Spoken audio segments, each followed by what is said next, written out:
Hi everybody, welcome back. Today is Thursday the 25th of March and we are going to be revising Standard English. And this isn't something that we've done since, right at the beginning of Year 4. So if you find it a bit tricky today, don't worry, that's okay. For now, I just want you to pause the video, write your date and learning objective as neatly as you possibly can. If you have a ruler at home, I'd like you to underline it. And when you're ready, unpause the video and we'll get going. Okay, so now that you're all ready, we're going to look at a passage together, a piece of text.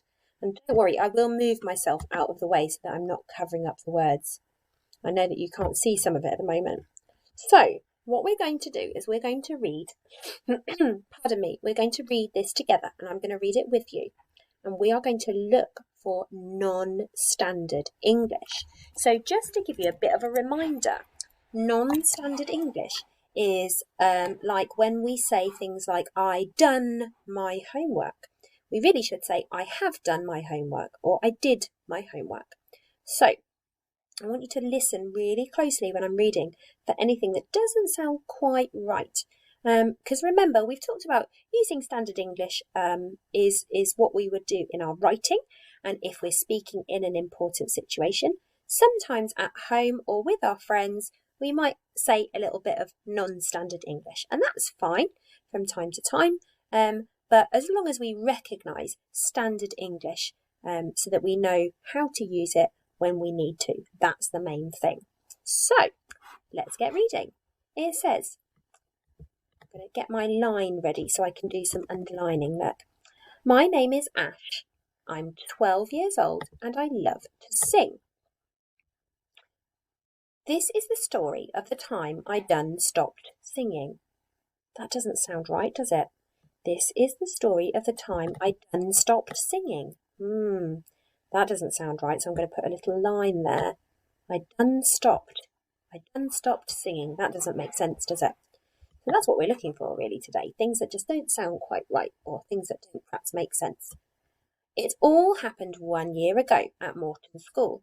It weren't just singing what went wrong. It were everything. Oh, right. So there are a few things in that sentence that aren't quite right.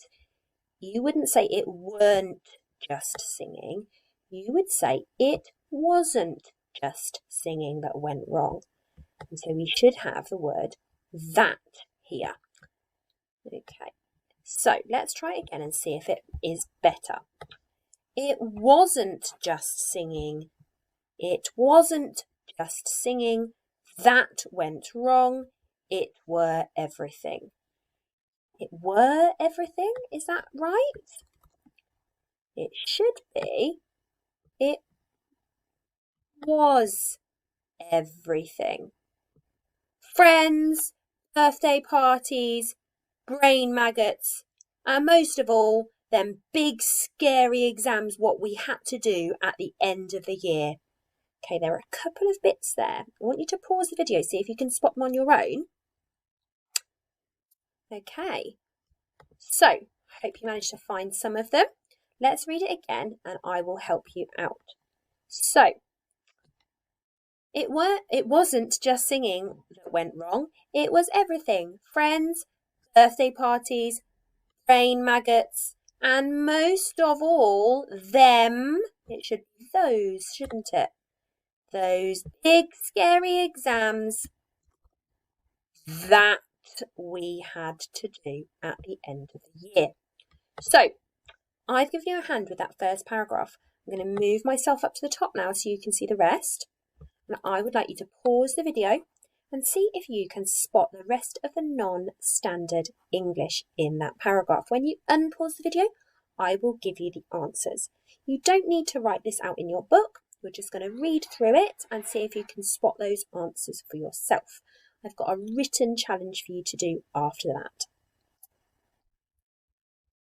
Okay, and you will be able to see here that I have underlined all the non-standard English. So I'm just going to read it out to you, and in case you didn't manage to spot some of those, and I'll correct any of the non-standard English, or should I say I will take the non-standard English and turn it into standard English for you. So, They looked scary back then. Now I haven't got any idea what I was worried about. Oh, I've missed one. Naughty Mrs. Thompson. Okay, instead of anyways, it should be anyway. So there shouldn't be an S there. Anyway, Miss Underbridge said that if I wrote everything down, it might help other people who are doing their exams. She asked Janelle to. And all. So and all shouldn't be there. I've missed that one out too. She asked Janelle to. So we're racing to see who can write more. The loser has got. The loser has got to buy the winner tickets to a Glitter Riot concert. Glitter Riot are the best band in the whole wide world, so I proper have to win. So I wouldn't say proper. I would probably use the word really. I really have to win. Okay? I mean, we understand what this person means when they say I proper have to win, but it's not what we would call standard English. So well done if you managed to spot all of those there. I'm going to now show you your independent challenge. So I have got some sentences here, and I'm going to read them to you. And what your job is to do is to copy the sentences out. But if you spot any non-standard English as you're going along, you're going to correct it and make it into standard English. So, yeah, if you misses school, your parents can get arrested, I heard, said Berry. So you're going to change that sentence from non-standard English into standard English. I'm sure you done fine, said Hassan. And lastly, all I need, Mr. Rivers continued, is for yous to tell me which song you want to perform. Now, I'm going to give you a little tip here. You don't need to do anything with the punctuation. So the full stops, the speech marks, the commas, you can leave those alone. They are all fine. All you need to do is have a look really closely at those words and see if you can change them from non-standard English to standard English. So you can pause the video here whilst you write those down. Don't worry about the numbers here. Okay, just ignore those numbers. You can just write the sentences. That's because I did a little screenshot of these sentences. That's why those numbers are there, but you can just ignore them. So you are going to rewrite those sentences for me, but you're going to get rid of the non-standard English. And when you've finished, you're going to send a photo of your work to us if you are one of our remote learners. If you're in school with us, you're going to show it to your teacher and they will make sure that you have the correct answers. And if you are not a part of the school that I teach in, you are going to show it to your teacher, either through sending in your remote learning or in the classroom that you're in. So I hope you did well. I also hope you have a wonderful day and I hope you make good choices and I really hope you carry on making me really proud. Thanks. Bye.